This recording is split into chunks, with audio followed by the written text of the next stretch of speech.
Bonjour à tous et bienvenue sur ce nouveau format.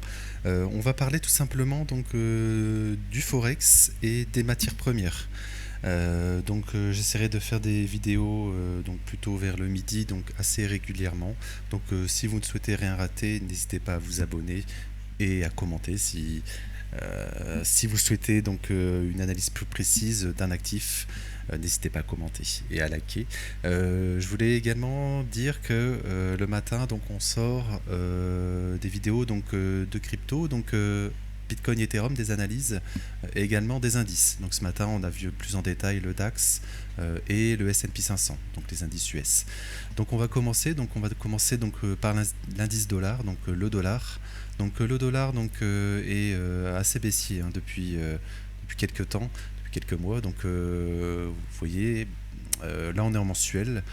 Vous voyez de la WVG mensuelle qui est une belle zone techniquement à retravailler.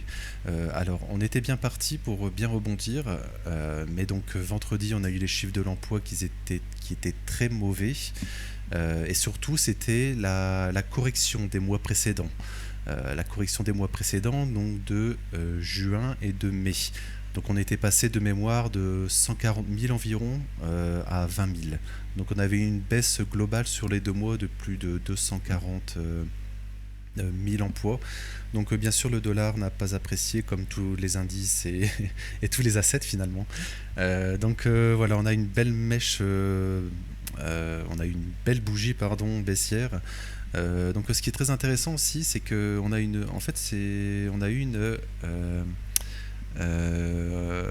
tout simplement, on avait un bon support ici, si vous voyez. Je vais vous le mettre comme ça. Ici, on a ce support. Et on l'a cassé finalement. En fait, toute cette zone peut être considérée comme un grand range. Voilà, grand range ici. Donc on a eu en fait une consolidation, on a eu une manipulation haussière partie à la hausse, et là on a une expansion baissière. Là on reteste justement ce support qui a été cassé.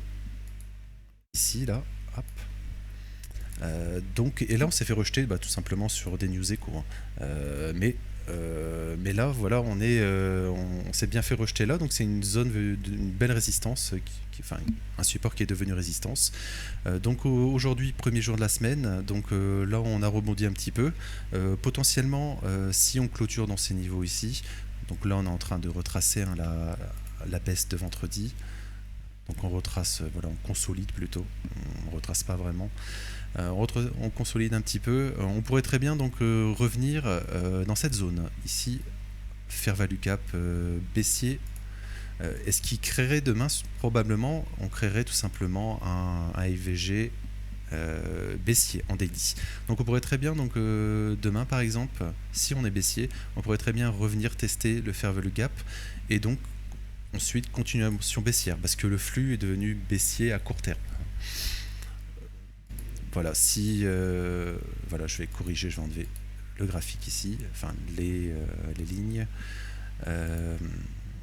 Voilà, si je passe en 2 heures, voilà, c'est un peu la même chose. On est techniquement, on peut dire, on peut faire une sorte de double top ici avec le RSI. Pourquoi pas. Voilà, double top. Voilà, je corrige le graphique rapidement, comme ça.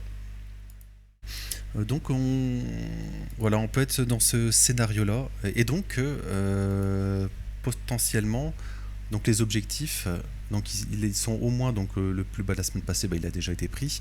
Mais on serait donc dans ce fair value gap minimum ici. Et si pas de...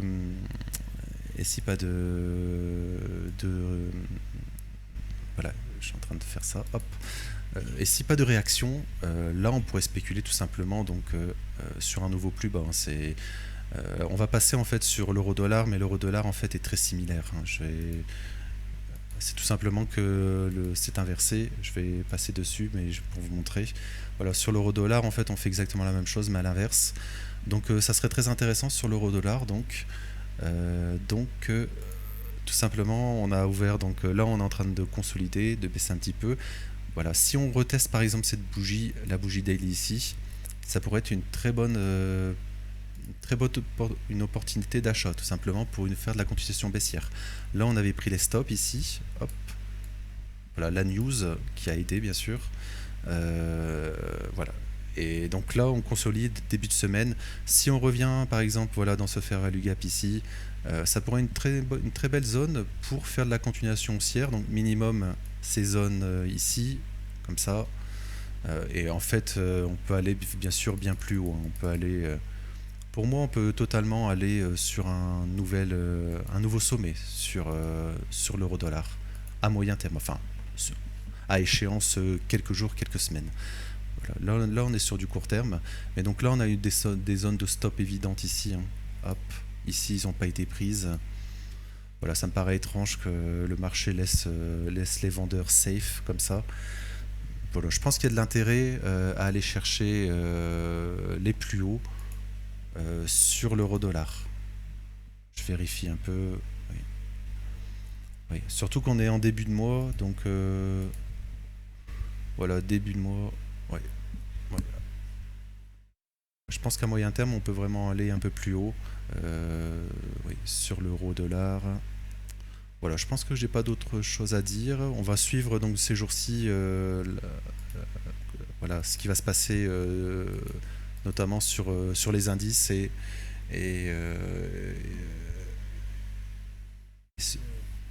oui.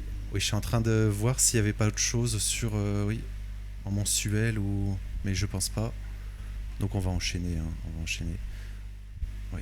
Donc ici c'est l'inverse, hein, on a aussi la zone évidente ici de voilà de fair value gap mensuel, mais voilà, là sur du court terme ça nous concerne pas vraiment. Je voulais montrer, on va passer rapidement sous le gold. Voilà, le gold qui rebondit. Donc le gold également est très intéressant parce que je l'ai mis ici, un peu comme sur le Bitcoin ou sur le DAX. On est totalement hors des bols de Bollinger en semestriel, donc c'est conséquent. Et donc la théorie dit qu'on pourrait très bien aller rechercher la board au moins supérieure. Donc elle se situe vers les 3100. Vers les 3100. Alors contrairement au Bitcoin ou à des indices, on n'est pas venu chercher le plus haut du trimestre précédent. Là, on a la bougie trimestrielle donc, précédente. Là, on l'a ouvert donc en juillet, celle-ci. On n'a pas encore été chercher le plus haut, donc on pourrait totalement spéculer donc au moins sur une prise du plus haut. Et là, on pourrait spéculer donc en cas de prise de nouveau plus haut, ce qui paraît en fait assez probable vu tous les stops qu'on laisse ici. Voilà, tous les sommets qu'on laisse, ça paraît assez étrange de laisser ça safe avant un grand mouvement, au moins une correction. Donc l'or paraît assez bon pour aller chercher un nouveau plus haut. Également, donc ça suit le dollar en fait, hein, c'est très corrélé. Voilà, le dollar qu'on vient de voir, donc voilà, si l'or va chercher un plus haut, le dollar aurait été chercher un plus bas, tout simplement. Donc voilà, je voulais dire, cette zone est très importante, je pense, vers 3100. On pourrait la retester, mais il reste du temps, hein, on est au début du semestre. Donc un nouveau plus haut semble probable. Prise de stop, on pourrait prendre totalement les stops pour rentrer sur du court terme. Zone évidente, donc comme sur l'euro-dollar, comme sur l'indice donc dollar. Donc ici il y a un retest de la bougie. Ici on est en 4 heures. Hein. Voilà, fair value gap ici. Retest ici. Voilà, ça pourrait être une bonne zone pour faire de la continuation haussière ici. Ça pourrait être intéressant. Donc c'est à suivre. Pour le moment on n'y est pas. On est donc lundi, hein, comme je vous ai dit. Donc le lundi c'est souvent voilà, on aurait également donc le même scénario que sur les indices ou voilà sur le forex. Voilà, on aurait la création d'un fair value gap haussier. Demain on pourrait le retester par exemple et paf envoyer plus haut. Envoyer plus haut, donc prendre tous les stops. Et là, en cas de signal de baisse, il faudra faire attention. Je pense que ça sera une zone très intéressante pour prendre des profits sur le gold et donc sur les devises comme euro USD et le dollar index. voilà, j'ai pas plus de choses à dire sur le gold. On va passer sous le pétrole parce que le pétrole, il y avait des petites choses à dire. Voilà, le pétrole, on va passer, on va faire un petit point rapide. Donc on a eu un gros rebond du pétrole il y a quelques semaines avec l'Iran. Donc on s'est fait donc totalement rejeter. Donc voilà, si on regarde les bandes de Bollinger comme ça rapidement, on voit bien que voilà, on est dans une sorte de canot baissier, hein, grossièrement. Donc vendredi avec les tarifs, grosse bougie baissière. Donc en fait on reteste tout simplement. On a eu la grosse bougie donc avec l'Iran, fin du conflit avec l'Iran, enfin cessez-le-feu. Grosse bougie baissière, donc chute des prix du pétrole. On a une consolidation ici, consolidation depuis quelques semaines. Et là, on a une manipulation. Et pour moi, ce qui serait probable maintenant, ça serait faire une expansion baissière.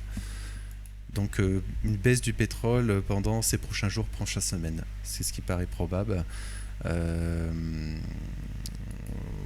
Oui, voilà, je vais faire plus propre plus tard.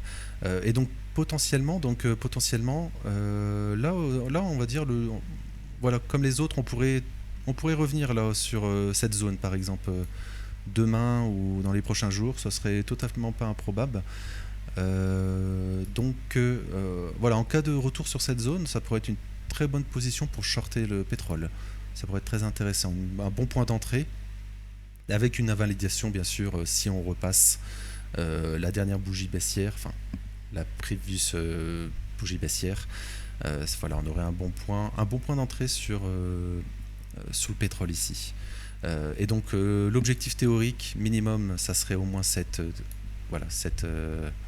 on va dire cette courbe, enfin cette ligne, cette droite, pardon, cette droite minimum. Mais pour moi, ça serait tout simplement, en cas d'expansion, ça serait tout simplement donc reprendre ici, hein, je vous l'ai déjà tracé, mais ça serait reprendre donc toute cette baisse et la reproduire ici. Donc ça nous donnerait un niveau, donc voilà, on va dire vers les 52. 52,50. On va dire 53, 52, 50, 53. Et donc c'est un nouveau plus bas à court terme. En weekly, ça serait un nouveau plus bas. Et en gros, on toucherait aussi cette trendline, voilà, ce petit canal descendant. On reviendrait toucher. On bosserait encore une fois en fait ce fair value gap ici. On a un fair value gap monthly ici. Donc on viendrait le travailler aussi. Donc ce serait pas déconnant, on pourrait même rebondir à ce niveau-là, mais on n'y est pas encore bien sûr. Mais ça pourrait être... je pense que le pétrole, il peut avoir un beau setup de ces jours-ci, ça peut être très intéressant. Donc jouer tout simplement l'expansion baissière de cette consolidation ici, consolidation, manipulation et l'expansion baissière. Voilà, j'espère que je vais m'arrêter là pour aujourd'hui, hein. J'espère que ça vous aura plu. N'hésitez pas à laisser en commentaire si vous souhaitez une analyse d'un actif spécifique. N'hésitez pas à liker, vous abonner. Je vous souhaite une bonne journée et à très bientôt. Merci à vous.